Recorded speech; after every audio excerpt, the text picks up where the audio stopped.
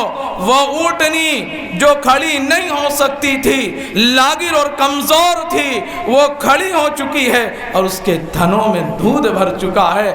اے حلیمہ برتن دو، میں اس سے دودھ نکال کر لاتا ہوں، تم بھی پیو، میں بھی پیتا ہوں اور بچے بھی پیتے ہیں۔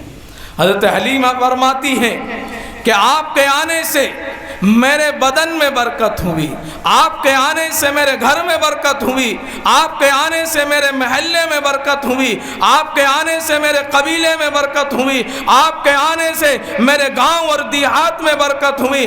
آپ فرماتی ہیں کہ آپ کا اٹھان ایسا تھا کہ جتنا بچہ ایک مہینے میں بڑھتا ہے، میرے پیارے بیٹا، میرا پیارا محبوب ایک ہفتے کے اندر بڑھ جایا کرتا ہے۔ 4 مہینے میں پیغمبر علیہ السلام نے بولنا شروع کر دیا۔ حضرت صدیق اکبر رضی اللہ تعالیٰ عنہ فرماتے ہیں کہ اللہ کے نبی آپ بھی قریش میں سے ہیں، میں بھی قریشی ہوں، لیکن آپ کی زبان اتنی فصیح و بلیغ ہے، آپ کے الفاظ میں وہ فصاحت و بلاغت ہوتی ہے کہ میں بھی حیرت زدہ رہ جاتا ہوں، میں بھی متحیر ہو جاتا ہوں کہ آپ اتنی اچھی زبان استعمال کرتے ہیں، فصاحت و بلاغت کا استعمال کرتے ہیں۔ آپ نے فرمایا اے صدیق میں پیدا تو مکے میں ہوا، وربیت فی بنو سعد، اور میں نے بنو سعد میں تربیت پائی۔ ابھی آپ 2 سال کی عمر کے ہیں، آپ تاریخ دیکھیں، 2 سال کی عمر آپ کی ہے۔ حضرت حلیمہ فرماتی ہیں آپ ایسے لگتے ہیں جیسے 6 سال کے ہیں۔ ایک مرتبہ آپ گھر کے اندر تشریف فرما ہیں، آپ نے دیکھا کہ میری بہن شیمہ، میری دوسری بہن انیسہ یا انیسہ، اسی طرح میرا بھائی عبداللہ گھر میں نہیں ہے۔ میں نے اپنی اماں حضرت حلیمہ سے کہا کہ اے ماں میں دیکھتا ہوں کہ میرے بھائی اور بہن نظر نہیں آتے، کہاں چلے جاتے ہیں، صبح سے لے کر شام تک گھر میں نہیں رہتے۔ حضرت حلیمہ نے کہا اے میرے پیارے بیٹے بات یہ ہے ہم غریب ہیں، غریب گھرانہ ہے ہمارا، ہمارے پاس بکریاں ہیں، دمبیاں ہیں، ان کو چرانے کے لیے تمہاری بہنیں جنگلوں میں تشریف لے جاتی ہیں، چراگاہ میں چلی جاتی ہیں اور اس کے بعد ان کو چرا کر واپس لاتی ہیں۔ قربان جائیے جناب محمد الرسول اللہ صلی اللہ تعالی علیہ وسلم پر۔ آپ نے کہا اے ماں میں بھی ان کے ساتھ چرانے کے لیے جاؤں گا، میں بھی اپنی بہنوں کے ساتھ اپنے بھائیوں کے ساتھ چراگاہ جاؤں گا اور بکریوں کو چرانے کے لیے جاؤں گا۔ 2 سال کی عمر میں پیغمبر علیہ السلام نے بکریوں کو چرانا شروع کر دیا۔ آپ اگر تاریخ کا مطالعہ کریں، مدینۃ المنورہ آپ کی ہجرت گاہ ہے، آپ نے ہجرت کی، اللہ تعالیٰ کی شان دیکھیں۔ آپ کے آنے سے پہلے ایک بادشاہ گزرا ہے سنان ابن اسد نام کا، جس کا لقب تبا ہے، اور اسی نے خانہ کعبہ پر پہلا غلاف چڑھایا ہے۔ اس زمانے سے لے کر آج تک غلاف کعبہ چڑھتا ہوا آ رہا ہے۔ اسی تبا نے اپنے ایک بیٹے کو یثرب یعنی مدینۃ المنورہ میں آباد کر دیا۔ مقصد یہ تھا کہ یہاں یہود کے علماء رہتے ہیں، یہ ان کے پاس رہ کر کچھ دین حاصل کرے گا۔ لیکن عجیب نظام دیکھے اللہ کا، کسی مدینے کے شخص نے اس کے بیٹے کا قتل کر دیا۔ اس نے مدینۃ المنورہ کو تباہ کرنے کی قسم کھائی، اور یہ اپنی فوج لے کر مدینۃ المنورہ آ کر آباد ہو گیا۔ یہ وہاں رہا چند مہینے، اور اس نے مدینے کے لوگوں کو قتل کرنا شروع کر دیا۔ آپ دیکھیں، یہی مدینۃ المنورہ کے لوگ صبح سے لے کر شام تک اسی تبا کے لشکر سے لڑتے تھے، قتال کرتے تھے، لیکن جب شام کا وقت ہوتا تھا تو ان کے کھانے کے لیے کھانے کو پیش کرتے تھے۔ تبا کہتا تھا عجیب قوم ہو، تو یہ مدینے والے کہتے تھے بھلے سے تم ہم سے مقابلے کے لیے آئے ہو لیکن ہمارے مہمان ہو۔ یہ صفت اللہ تعالیٰ نے مدینۃ المنورہ میں رکھی ہے، تو یہ صدقہ ہے جناب محمد رسول اللہ صلی اللہ تعالی علیہ وسلم کا۔ تبا نے کہا میں مدینے کو ختم کر دوں گا، تباہ کر دوں گا۔ یہود کے علماء نے کہا اے تبا، تم اس کو ختم نہیں کر سکتے، ھذا مہجر النبی صلی اللہ علیہ وسلم، یہ نبی صلی اللہ علیہ وسلم کی ہجرت گاہ ہے، یہ ان کا وطن ہونے والا ہے، یہاں وہ ہجرت کریں گے، تم اسے تباہ نہیں کر سکتے۔ یہ چند پہلو تھے سیرت کے، آپ اور بھی دیکھیں، مطالعہ کریں تو آپ کو سیرت کے اور بھی پہلو نظر آئیں گے۔ اللہ رب العزت مجھے اور آپ کو جو کہا گیا سنا گیا عمل کی توفیق عطا فرمائے، آمین یا رب العالمین، وآخر دعوانا الحمدللہ۔ مفتی محمد جاوید صاحب